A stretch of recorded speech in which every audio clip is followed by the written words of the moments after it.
الحمد لله الحمد لله الذي هو مصرف الأيام والدهور ومجدد الأوقات والأعوام والشهور الذي خلق الموت والحياة ليبلوكم أيكم أحسن عملا وهو العزيز الغفور أحمده وأشكره وهو المحمود المشكور والصلاة والسلام على من لا نبي بعده الذي أدى الأمانة وبلغ الرسالة ونصح الأمة وكشف الله به الغمة وتركنا على محجة بيضاء ليلها كنهارها لا يزيغ عنها إلا هالك يا أيها الذين آمنوا اتقوا الله حق تقاته ولا تموتن إلا وأنتم مسلمون يا أيها الناس اتقوا ربكم الذي خلقكم من نفس واحدة وخلق منها زوجها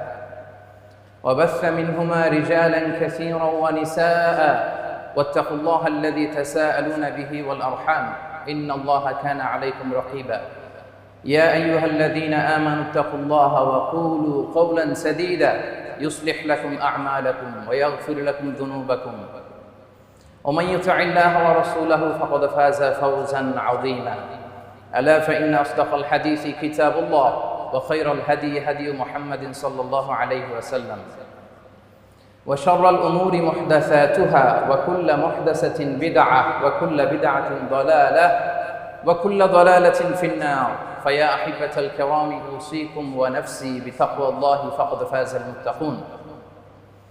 All praises to Allah subhanahu wa ta'ala, the most gracious, the most merciful. And He's the first, nothing is before Him. And He's the last, nothing is after Him. And He's the most high, nothing is above Him.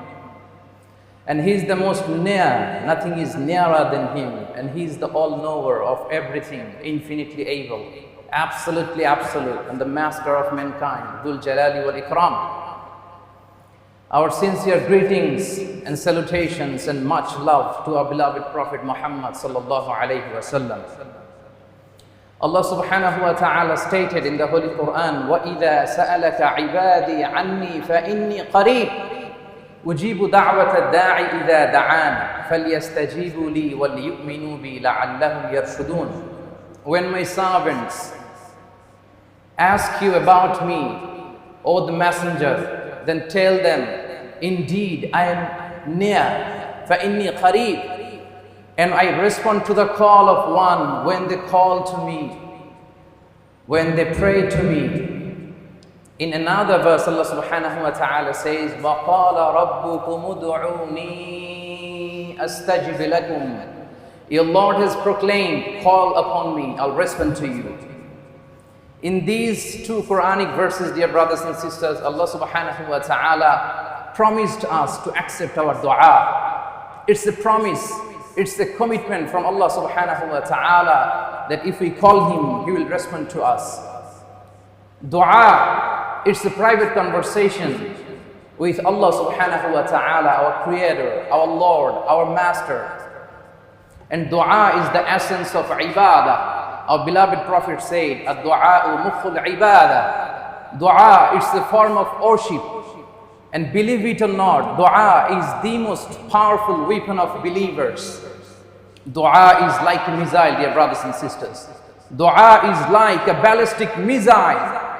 The way a missile reaches its target, if your dua comes out of your heart full of sincerity, solemnity and submission, also reaches its target. And Allah subhanahu wa ta'ala likes the servant who always asks Allah subhanahu wa ta'ala again and again, repeatedly and continuously.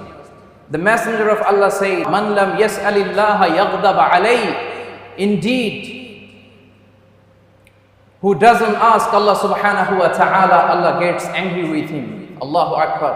Dear brothers and sisters, this is totally contrast and opposite of this dunya.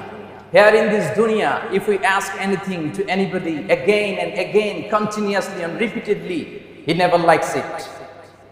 He feels disturbance. He gets annoyed. How compassionate Lord we have and how lucky we are. Our Lord, Allah subhanahu wa ta'ala likes to see we are requesting Him. Our Lord, Allah subhanahu wa ta'ala likes to see we are crying to Him. Our Lord, Allah subhanahu wa ta'ala likes to see we are making dua to Him. Many people, dear brothers and sisters, they think and question about dua, that is it really that powerful?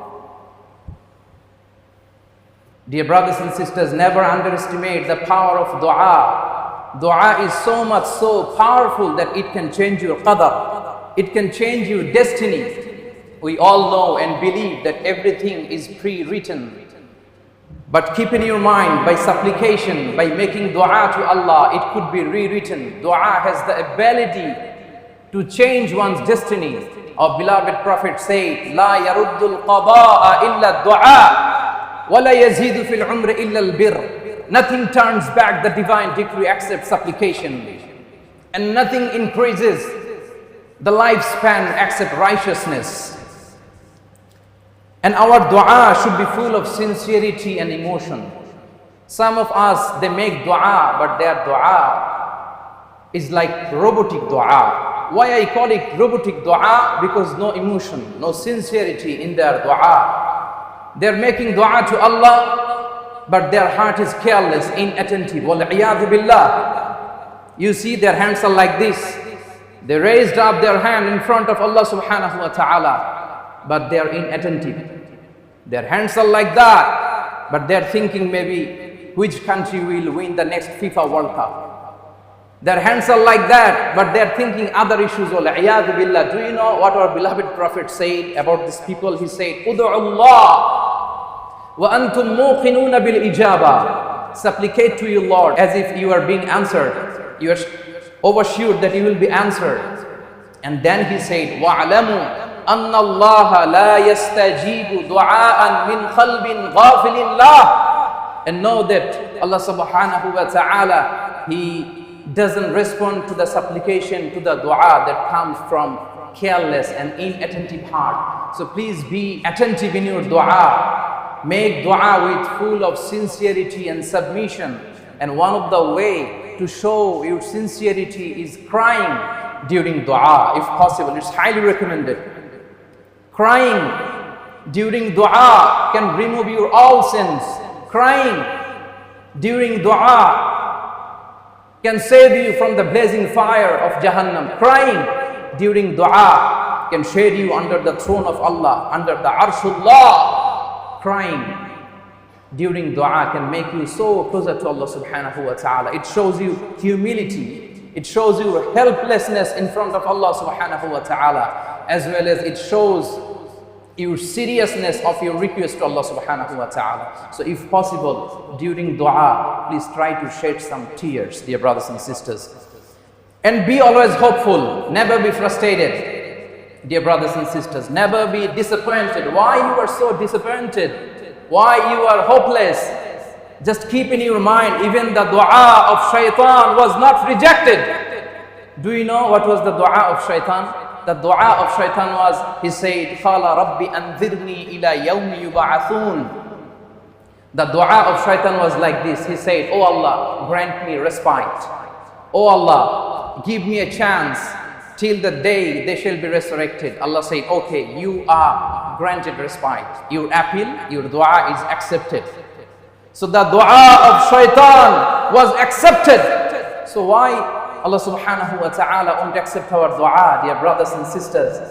He is our Lord. You and me, the servant of Allah. Every day, in every single prayer, we recite, "Iyyaka na'bud wa iyyaka nasta'in." Oh Allah, we only worship you. Oh Allah, we only seek guidance. We only seek help and assistance from you. So why He won't accept our dua if He accepts dua of shaitan? So never be hopeless in your dua, dear brothers and sisters. And asking dua from others is sunnah. Ask dua from your parents, from righteous people. The companions of the Prophet sallallahu alaihi wasallam, they used to ask dua from Prophet. It's narrated by Anas ibn Malik radiallahu ta'ala anhu. He said that his mother Sulaim came to the Messenger of Allah and said, "Oh, the Messenger of Allah, khadimuka Anas, ud'u Allah lah." This is your small servant Anas, please make dua for him. Then Prophet ﷺ said, Allahumma akthir malahu wa waladahu wa barik lahu fima a'tayta. Oh Allah, increase his wealth, his offspring, and bless for him whatever you give him. And not only this, dear brothers and sisters, our beloved Prophet Muhammad sallallahu alayhi wasallam, he himself used to ask dua to the companions. Subhanallah bihamdi. Once upon a time, it's reported by Umar radiallahu ta'ala, he said, once upon a time, I came to the Prophet and sought permission for Umrah. He gave me permission. Then just before my travel to Umrah, he said, La tansana ya ukhayya min du'aik. Our beloved Prophet said, Oh Umar, you are going to Umrah? La tansana min du'aik. Don't forget my name in your supplication. Allahu Akbar. So when somebody goes to Hajj or Umrah, what do you say? Please brother, keep my name in your prayer. Please make dua for me. It's sunnah, dear brothers and sisters. So ask dua from your parents. Ask dua from righteous people. Ask dua from shuyukh. Even you can ask dua from your friends and family, dear brothers and sisters. And dua is an art. For sure, I'm telling you, dua, it's an art. You need to know how to ask.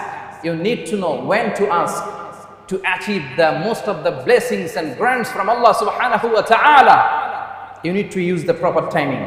You need to know when to ask.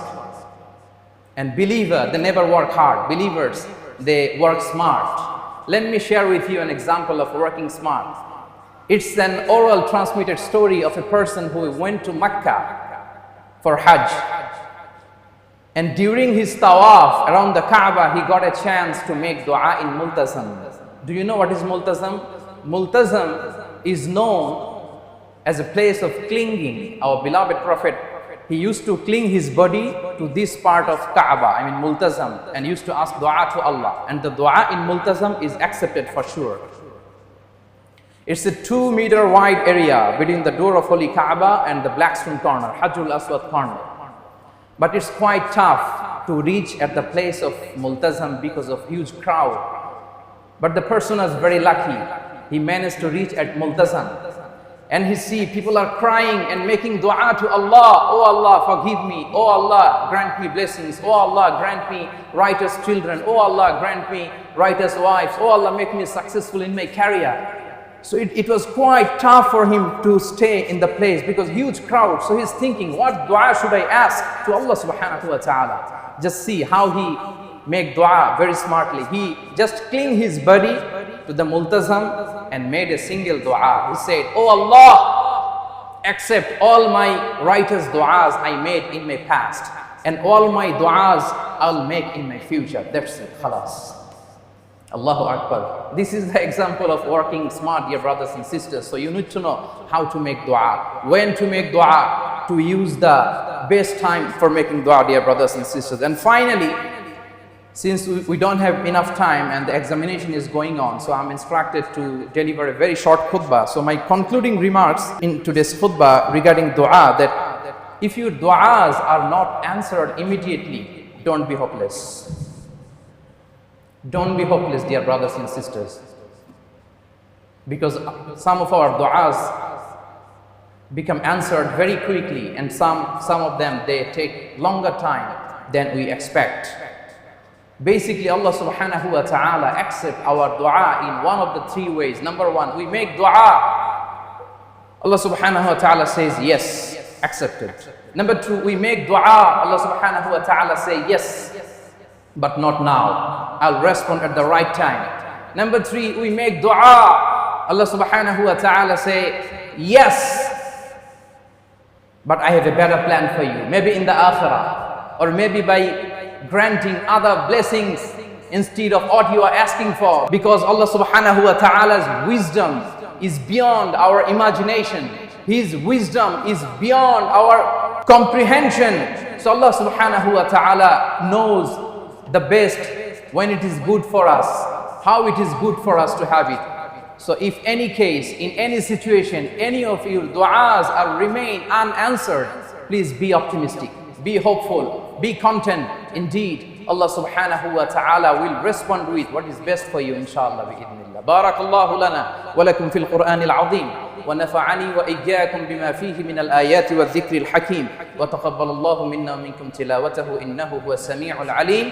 أقول قولي هذا وأستغفر الله العظيم لي ولكم فاستغفروه إنه هو الغفور الرحيم.